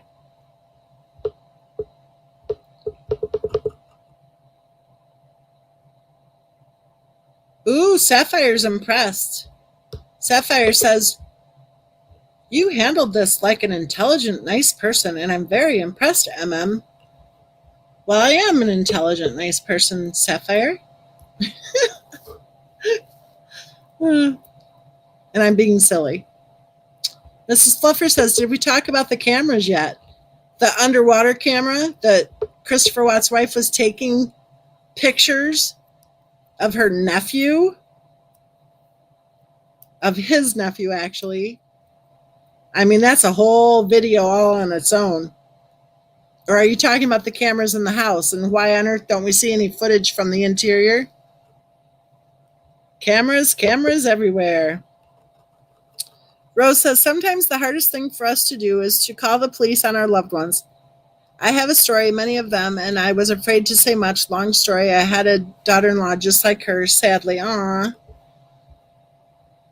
Yeah, I would say that had Cindy Watts called the police that day, I mean, if it's true that she was saying that she saw razor blades laying all over the house, it would have been good to have it documented, with the police that there weren't razor blades laying all over the house and that maybe she was having some sort of delusion going on or hallucination or, you know what I'm saying.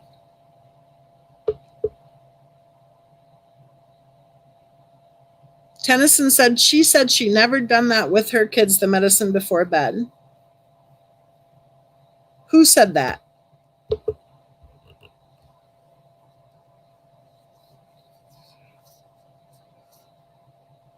Oh, yawn number 1. Who said that, Tennyson? Are you saying that Cindy said that she never did that with her own kids? Because I remember Cindy saying in that phone conversation that she let her kids stay up to like 8:30 or whatever, and that she never dosed up her kids with medicine.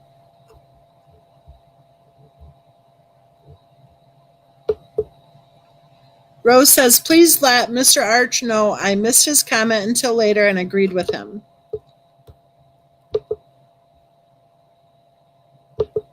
Mrs. Fluffer says, Cindy was probably afraid to make it worse by calling the police, especially since they were going to court. Then SW could blame her for everything. That's a good point. Well, and I think that people walked on eggshells around her, which, I don't know. I'll tell you, the way that was described, it's really too bad that Cindy didn't dial 911, because then they could have taken her in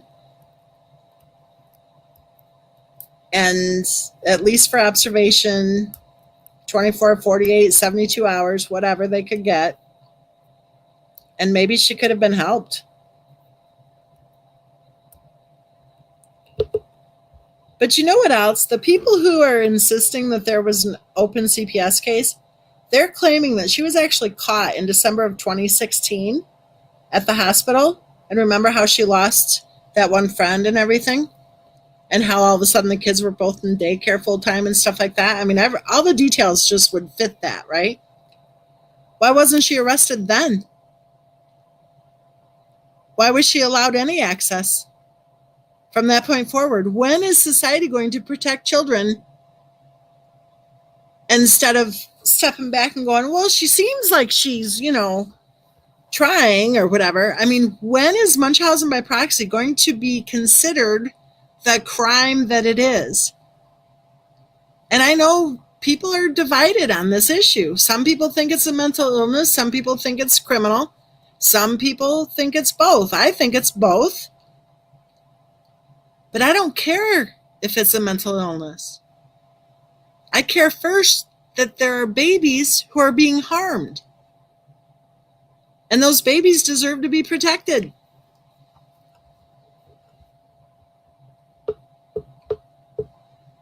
GRA VYK says, sorry, I've lurked before, but I'm not new.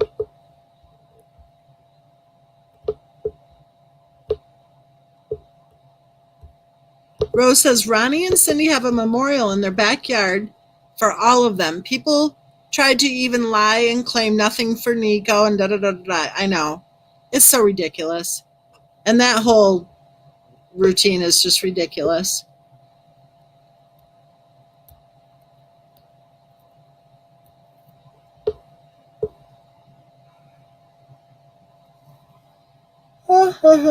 There's John number 2.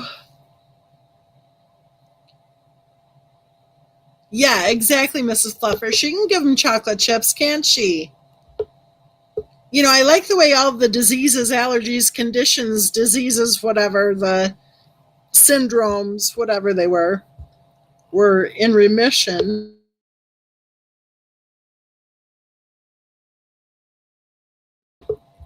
Evidently in remission or on demand or whatever. What was that Bojangles chicken thing from that interview? Gee, I wonder what the ingredients list, or the Panera soup or whatever. And her answer was, I don't know. You know what? If your kids are deathly allergic and severely anaphylactic, you know that crap.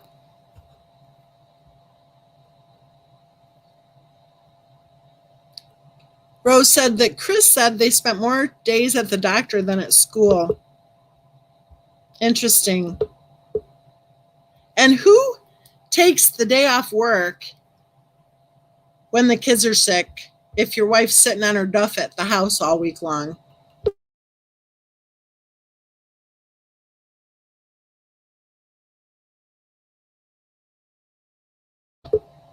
There's more evidence, in my opinion.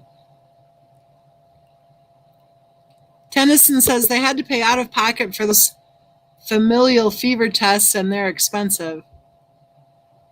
Well, I highly doubt they ever had familial Mediterranean fever, and I highly doubt the specialists ever thought they did either. I think that Christopher Watt's wife was a doctor shopper. Rose is posting information on familial Mediterranean fever. It affects populations originating in the Mediterranean region, particularly people of American, Arab, Turkish, Jewish ancestry. The disorder affects 1 in 200 to 1,000 people. So are we to assume then that Bella and Cece, you're saying people of American, Arab, Turkish? Oh, no. I'm sorry, I'm reading it too fast. Armenian, Arab, Turkish, Jewish. That makes sense. Do Bella and Cece fit that? No, they don't. I wonder if disability pays whatever stipend for certain classifications of disease.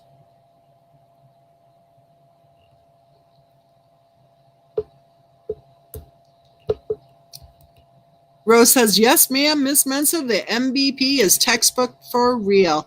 I mean, this case, in my opinion, every undergrad program for any degree in psychology, social work, any of it, any of the social sciences, should include studying the case of Christopher Watts to look for warning signs.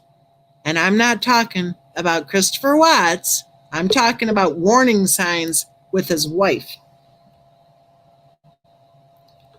Mr. Arch says that in Mr. R's interview, he said that her mother went from doctor to doctor when SW was young. And I think her mother was also encouraging her to go doctor to doctor about the whole asthma thing, too.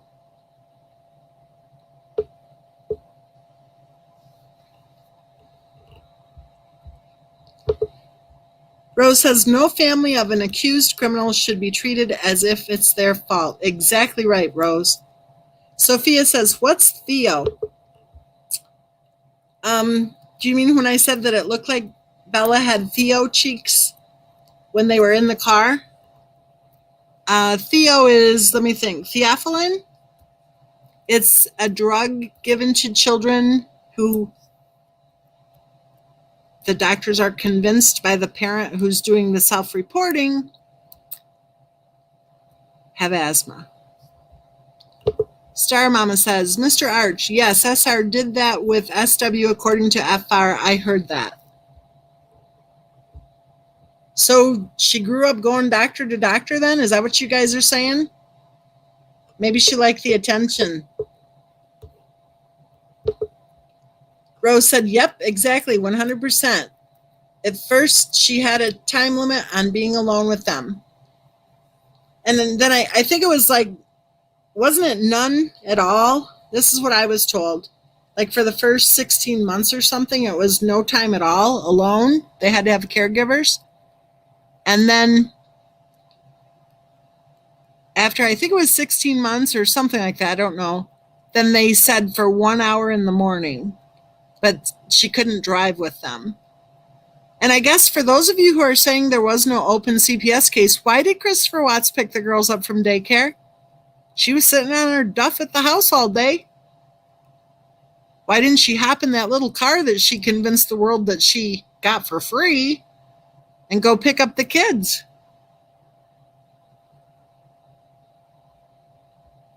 Nope, Christopher Watts worked all week long to support the family. And if you think she made money with any of those MLMs she signed up for, I've got some swamp land for sale in Florida if you want to give me a holler. It isn't really swampy, really. There are no mosquitoes. Yeah, it's mosquito free. Star Mama said, my daughter died from SIDS. Blankets, pillows, a big no-no. Exactly. Exactly right, Star Mama. And your first reaction is not to take a picture. Your first reaction, I don't know if you guys ever did this. Did you ever hold a spoon up by the baby to see if the spoon fogged up? Parents don't get a grin out of having a baby with a blanket over their face. That is absurd. They certainly don't stand there and take a picture when they don't even know if the child is breathing. It's disgusting. I think it was a precursor, quite frankly. And wasn't she involved with a GoFundMe? Somebody said the other day that she did a GoFundMe. I've never even heard of GoFundMe until the case of Christopher Watts. What is GoFundMe, a way for people to, I don't know. I had never even heard of it until this stupid case. But evidently, Christopher Watts' wife was, I think she created a GoFundMe for someone who had lost a baby.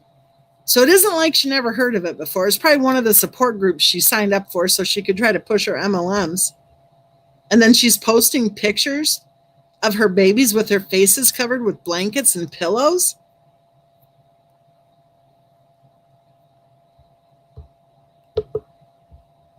Tennyson says, wow, about I think you meant to say Theo, MM.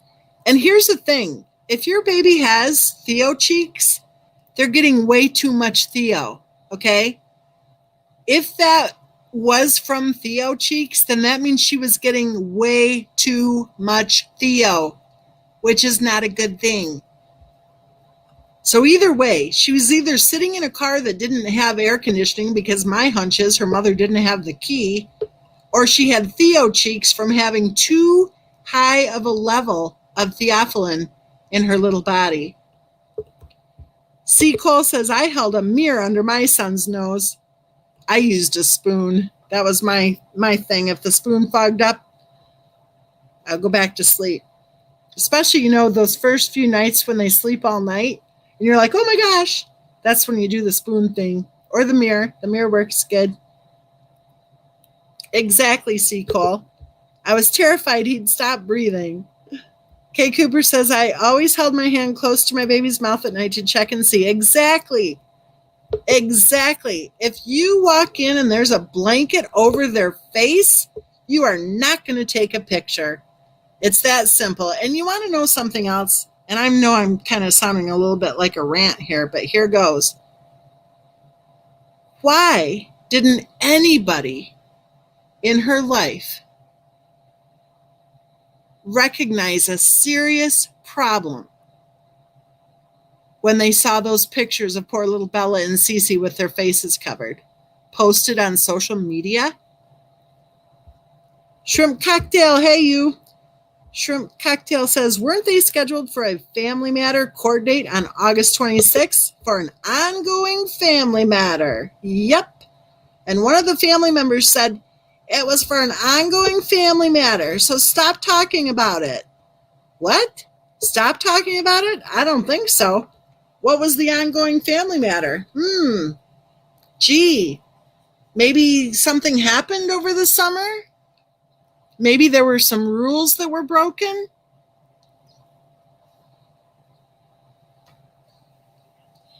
Maybe they thought they better restrict the time even further? Maybe they thought they better get that pregnancy on record? Maybe all of the above? Maybe it was moving day. And maybe that court date was actually just to wrap things up. Rose says exactly. I don't know what you're saying exactly to, but I bet you it's the theophylline thing. Star Mama says, I would pick mine up to make sure they were moving. Sometimes I couldn't sleep for hours worried. Exactly, Star Mama. Kay Cooper says, I'm so sorry about your baby, Star. She was a beautiful little girl. Beautiful little girl. Oh my gosh. Very pretty baby. I can't imagine, Star. I cannot imagine what you went through. You're one strong woman, that's for sure.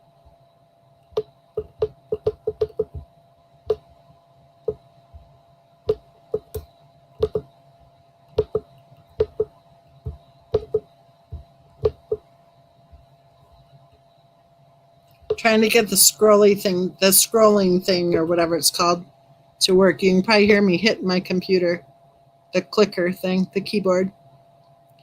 Shrimp Cocktail says they tried to cover up the family matter by saying it was for HOA dues, but that was a damn lie. I saw the documents. Well, they were saying for probably the first, 3 or 4 months that there were 2 court hearings. One was for the ongoing family matter. One was for the HOA dues that Christopher Watt's wife said that evidently she sent the payments to the wrong address, but the amount for that was over $1,500. The dues at the time of the tragedy were only $52 a month. Do the math. That's 30 months, folks. 30 months. Gee golly, let's go backwards in time. Ding, ding, ding. Let's see. The bankruptcy, walking away from over 70 grand in unsecured debt. That would have been right around the time that the HOA dues stopped getting paid. So evidently, they never worried about paying HOA dues because they would have walked away from the first batch in the bankruptcy. Disgusting. If they did or not, who knows? But sending it to the wrong address, are you kidding me? Yeah, sure. And if that was the case, then why wasn't the money still sitting in the checking account? Duh. And do you know anybody who would have received that notice of hearing for that upcoming HOA dues hearing, who would have hopped on a plane and, been accompanied by her father to go spend, the 5-week separation? Was that their, the beginning of the end of the marriage from hell? I don't know. You don't. I mean, if you receive a notice like that, and if her lame excuse was that she must have sent the payments to the wrong address, well, guess what? That notice of hearing would have had the right address for her to send the payments to. I kind of wonder sometimes if somebody else wasn't handling the money. If the whole disability theory flies, right, then I wonder, was she the only one? I mean, I don't know. It just seemed kind of odd that different people knew passcodes and everything.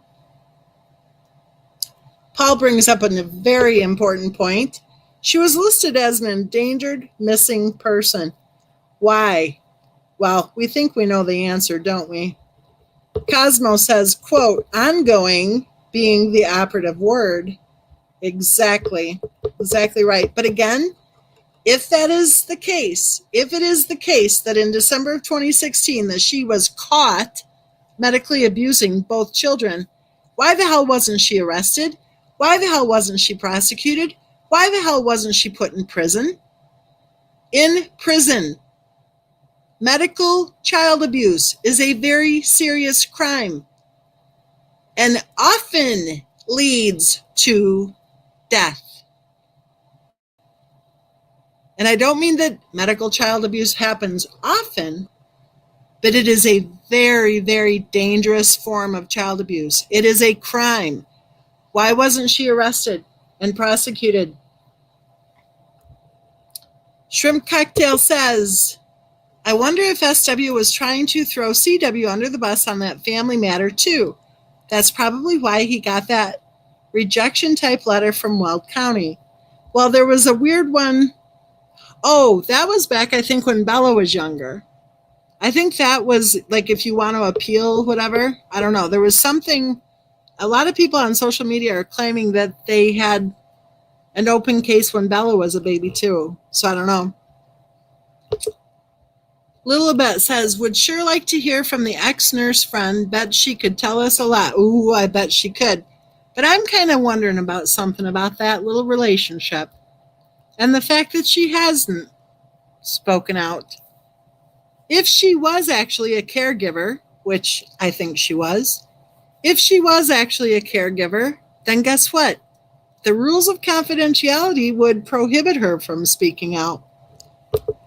Purple Goddess says, I just read on SW's Facebook post saying that her employees should be sold, and if she sold them, she would make no money. This was when she was with the car detailing place. I don't know what you mean, Purple Goddess. Don't know what you mean. Phew, we caught up. I'm sorry if I skipped over any. I was kind of struggling with the scroll thingy. So let's see, 2 hours and 9 minutes. What do you think, you guys? I'm thinking 2 hours and 9 minutes is a pretty good time frame for us before I do the third yawn. We don't want to take a chance here that I'm going to start snoring. And again, I just want to say to Simcast that I absolutely respect your opinions, and I'm glad that we can agree to disagree. And I do think that it's really good to keep the discussion going. And the fact that we can do it in a respectful manner is really appreciated. So also to Simcast, if you're not cool with me playing your video, the audio of your video, just let me know. MissMensa@gmail.com, and I'll remove the video. No problemo. PM Ready says, if checks went to the wrong address, they didn't get cashed. Exactly. Where is the money from all those uncashed checks? I think it's another lie, PM Ready. And, you know, how many lies have we uncovered already? It's like, disgusting, of course. I wonder if she ever paid the HOA dues in North Carolina. I don't know, maybe Christopher Watts did with that $13,000 that got sucked out of his savings account early on. Purple says she joked that her employees should be sold. As if she ever had any employees. That's weird. Kay Cooper says, great live, MM. Well, thanks, Kay Cooper. I'm glad you guys came along for the ride here to do a response video to the one, I don't know, what stands out most to me about that video is that that channel creator is claiming that there was never a hate campaign against Cindy Watts. I guess that just tells me that she probably wasn't involved with discussing the case of Christopher Watts, probably until recently. Red Shoes says, hello, everyone. First live in 6 months. Wow, your timing's just really good, Red Shoes, as we're saying goodnight. Paul says, what lie? She was earning $500,000 a year. That's right, Paul. At age 22, she was making $500,000 a year. Purple says it was a mean statement demeaning her employees. Well, even the thought that she ever would have employees is kind of laughable. MJ says, good night, all. God bless. Red Shoes is laughing. Yeah, we waited for you to show up, Red Shoes, and then we went, aha, Red Shoes is here. Let's call it a night. No, I'm kidding. I'm totally kidding. So, okay, I'm going to start everybody off with our very lame, but I love it, joke. There it is. Good night, John Boy. Sophia says, bye, thanks. Red Shoes in the UK. So, yeah, the timing, we're upside down timing, aren't we? We'll do this again soon. I will keep you all posted. I'm actually, this sounds kind of silly, but I'm working on a Darlie Routier book just to upload to Kindle for my little Darlie Routier tier on the Patreon. And then also, of course, to put it up on Kindle. So, and I'll put it in the Darlie Routier discussion group on Facebook, too. So Red Shoe says good night and good morning. Tennyson says night all. Dolo says good night all. Purple says she also made fun of a nursing student. Yes, the dog chow one. Exactly. Ooh, shrimp cocktail's getting fancy here. Getting fancy, shrimp cocktail. But of course, you're shrimp cocktail, so you're already fancy. Yeah, that whole dog food thing. Right, and that's when she was supposedly, in her nursing program that didn't exist. Ugh. So disgusting. It's interesting, too. I guess lying is okay for all the virtue signalers. I guess they're okay with lying. But I think probably after the second or third lie, then it made everything else just seem totally, really? I mean, come on. Christopher Watts had cancer, and she saved his life because she detected it early. Well, Christopher Watts never knew he had cancer. So I'll ask the question again. How many of you think she actually had lupus? Not me. I don't think she had any of the diseases she claimed she had. Any of them. Fecal Time Bomb says nursing program? Yeah, didn't you know? She was supposedly magically accepted into a nursing program. Yeah, sure. Exactly. Red Shoe says no way. PM Ready says not me. Okay, on that note, let's say goodnight. Good night, guys.